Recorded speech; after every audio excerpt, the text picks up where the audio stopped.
Hello' everyone. প্ৰথমতে মই সকলোলৈকে ইংৰাজী নৱবৰ্ষৰ শুভেচ্ছা জনাইছোঁ আৰু এইটো হৈছে 1 জানুৱাৰী দিনাখনৰ ভিডিঅ' আৰু এইফালে দেখিছেনে বাৰু একদম ৰাতিপুৱাই আমি ওলাই কৰি গাড়ীত বহি এতিয়া যাবলৈ লৈছোঁ আৰু কুঁৱলী চক ইমান কুঁৱলী নহয়, গোটেই একদম কুঁৱলীয়ে বাট নেদেখি এইডোখৰ পৰা সেইডোখৰলৈ মানে কুঁৱলী নেদেখি মানে কুঁৱলী পৰিছিলে সেইদিনাখন। আৰু এইফালে দেখিছেনে বাৰু আমি এতিয়া যে গাড়ীত বহিলোঁ আৰু ইহঁতে এতিয়া আমি ক'ৰবাত যাম বুলি গম পাইছে, ইহঁতকো যাবলৈ লাগে দেখিছেনে একদম সিহঁতো একদম গাড়ীত পূৰা উঠিবলৈ আহিছে।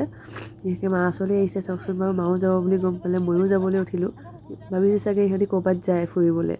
এইফালে ৰিকি কেনেকুৱা কৰি আছে দেখিছে, এইফালে বগী চাব দেই তাই মানে হেৰি কৰোঁতে উঠিয়ে আহিলে তাই মানে ৰ'বলৈ সময় নাই আৰু তাইক চেইনডাল লগাই থোৱা আছে ইফালে সিফালে যায়গৈ কাৰণে। এয়া দেখিছেনে বাৰু তাই একদম গাড়ীৰ ভিতৰলৈ উঠিয়ে আহিলে, মানে তাইকো যাবলৈ লাগে আৰু সিহঁতক এনেকৈ এৰি থৈ যাবলৈ বেয়াও লাগিছে কিন্তু উপায় নাই যাবই লাগিব, যিহেতু 1 তাৰিখ আৰু আমাৰ কাৰণে এটা বহুত ভাল দিন। আৰু আমি কিহৰ কাৰণে নাৰ্ছিং হোমলৈ গৈ আছোঁ আপোনালোকে ভিডিঅ'টো চালে গম পাই যাব, চাই যাওকচোন। আৰু এইফালে পেহী মই মা আৰু খুৰা এতিয়া গৈ আছোঁ।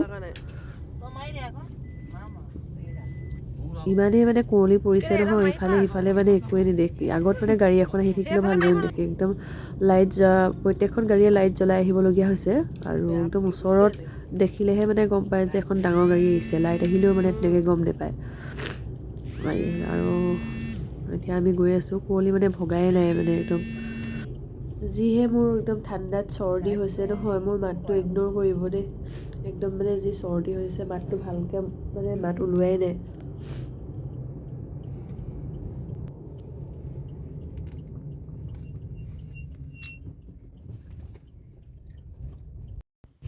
আৰু এয়া এইফালে আমি এতিয়া নাৰ্ছিং হোম পালোহি, দেখিছেনে বাৰু এয়া হৈছে চন্দন বৰঠাকুৰ নাৰ্ছিং হোম।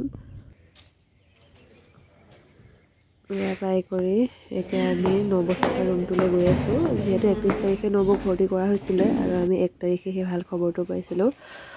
আৰু ফাৰ্ষ্ট ফ্ল'ৰ 103 ৰুমত আছিলে হ'লে নবৌ, আৰু ইয়াৰ ৰুম আমি আহি পালোহি। নবৌ এইফালে চেলাইন লগাই থোৱা আছে, এইফালে বেডত শুই আছে। এইফালে পেহী মই মা খুৰাহঁত আহিলোঁ, তাৰপাছত এতিয়া নবৌ মাকহঁতো আহি পাবহি। এইফালে নবৌ মাক বায়েকহঁত সকলো আহি পালেহি আৰু এইফালে আমাৰ দাদা আছে, এইফালে মা এয়া মা। আৰু অলপ দেৰি পাছত নবৌক এতিয়া অ'টিলৈ নিবহি, বেছি সময় নাই। আৰু এয়া নাৰ্ছ বাইদেউহঁত আহিলে, এতিয়া আমি সকলো বাহিৰলৈ ওলাই দিছোঁ, যিহেতু এতিয়া নবৌক নিব। ধুনীয়াকৈ এতিয়া বেডত উঠাই ল'লে, উঠাই এতিয়া নবৌক অ'টিলৈ নিবলৈ ৰেডি কৰিছে।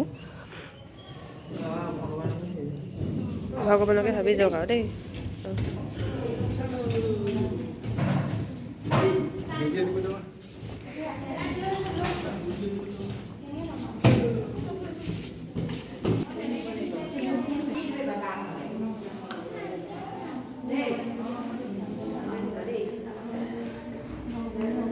পাইপডাল হৈ যাবি, পাইপডাল হৈ যাবি, পাইপডাল সেই হাতত আছে।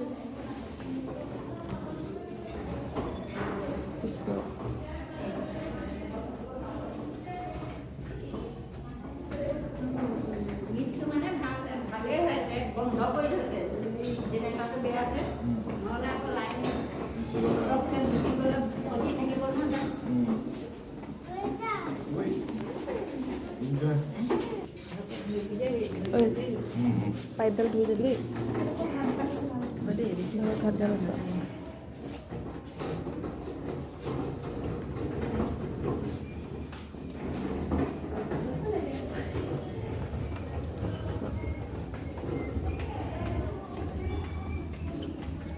লিফ্টটো বেয়া কাৰণে এনেদৰে নবৌক নিবলগীয়া হৈছে, দেখিছে বাৰু। ছোৱালীজনী নিবলৈ অলপ ভয়ো লাগে, উপায় নাই,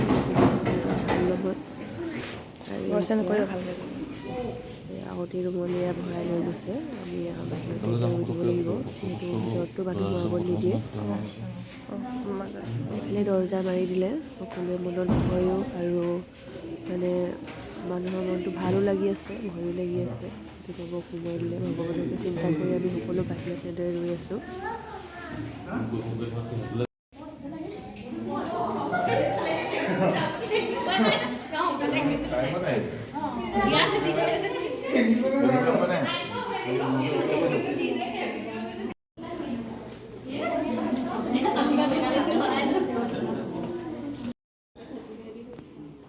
আৰু এইফালে দেখিছেনে বাৰু দাদাক কেনেকৈ দৰজাৰ ওচৰত গৈ জুপি আছেগৈ। সেইফালৰ পৰা একো নেদেখিয়ে হ'লেও মানে কিবা দেখোঁ দেখি চাই আছেগৈ। আৰু অলপ সময় আৰু অলপ সময়ৰ পিছত আমাৰ ভাল খবৰটো পাম। এয়া দেখিছেনে বাৰু এইফালে 1 তাৰিখে আমাৰ মাজলৈ লখিমী আহিলে। এয়া দেখিছেনে নাৰ্ছ বাইদেৱে ধুনীয়াকৈ লৈ আহিছে আৰু প্ৰথম মায়ে লৈছে।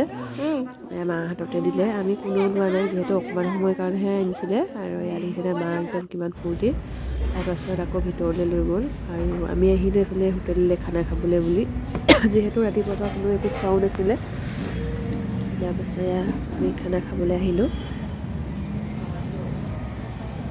আৰু খানা খাই কৰি শেষ হোৱাৰ পাছত আকৌ মিঠা পান খাবলৈ আহিলোঁ। আৰু মিঠা পান এটা লৈ লৈছোঁ দাদাৰ লগৰজনলৈ। দাদাৰ লগৰ বহুত আহিলে আৰু অৱশ্যে এটাহে লৈছোঁ দেই এজনৰ কাৰণে। আৰু এইফালে দাদা সখী আৰু দাদা সখীৰ মা এয়া কথা পাতি আছেহি। এইফালে দাদাহঁত বহি আছে, এইফালে পুৰা চুন নামটো কি দেখিম কথা এতিয়া? পাতি আছে। আৰু আমি ইমানেই ঠাণ্ডা নহয় সেইদিনা, আমি অকণমান ৰ'দ পাবৰ কাৰণে দুইজনী অকণমান ওপৰলৈ ওলাই আহিলোঁ। আৰু এয়া য'ত বহিছোঁ তাতে ধুনীয়াকৈ ৰ'দ পৰি আছে বাৰু। তাৰপাছত যিহেতু নবৌক 12 ঘণ্টা ICUত ৰাখিব লাগিব বুলি ক'লে আৰু বেবীকো ৰাখিব লাগিব বুলি ক'লে, সেইকাৰণে আমি ৰাতিলৈকে ৰৈ দিছিলোঁ মানে চাবলৈ পাওঁ বুলি। কিন্তু ৰাতি 10টা বজাত উলিয়াব লাগে বুলি কোৱাৰ কাৰণে আমি সোনকালে গুচি আহিলোঁ। আকৌ মানে ইমানেই কুঁৱলী নহয়, ভালদৰে গাড়ী খুৰাই চলাই আহিছে, ভালদৰে চকুৰো অলপ প্ৰব্লেম আছে নেদেখেও। আৰু কুঁৱলীত গাড়ী চলাবলৈও দিগদাৰ হৈছেতো, সেইকাৰণে আমি সকলো গুচি আহিলোঁ। আমি ওলাই অহা মানে অলপ দেৰি পিছতে বোলে নবৌক অ'টিৰ পৰা উলিয়াইছে। তাৰপাছত আৰু কি কৰিম আৰু দেৰিকৈ উলিয়াব বুলি ভাবি গুচি আহিলোঁ। যিহেতু বহুত ঠাণ্ডাও, বহুত কুঁৱলী।